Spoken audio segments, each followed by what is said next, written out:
ইংরেজিতে কথা বলার জন্য এই বাক্যগুলো খুব গুরুত্বপূর্ণ। দেখো, তোমাকে কেউ জিজ্ঞেস করছে হোয়াট ইজ ইয়োর নেম, তখন তুমি বলবে my name is Raju, my name is Karim. কেউ তোমাকে জিজ্ঞেস করছে হাউ আর ইউ, তুমি বলবে I am good, I am fine, or I am okay. তোমাকে জিজ্ঞেস করছে হু টিচেস ইউ ইংলিশ, তখন তুমি বলবে স্যামন টিচেস আস ইংলিশ। ঠিক আছে। আবার ধরো তুমি ক্লাসে দেরি করে গেছো, তোমাদের স্যার তোমাকে জিজ্ঞেস করছে where you late, I am late because I was paying my school fees. ওকে।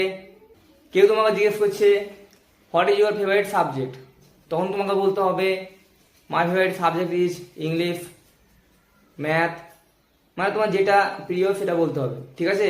তারপরে তোমরা দেখো এই ট্রান্সলেশনগুলো তোমরা মনে রাখবে। কেউ তোমাকে বললো সাবধান হও, ইংলিশ কি বলবে বি কেয়ারফুল। কেউ তোমাকে বলছে তাড়াতাড়ি লেখো,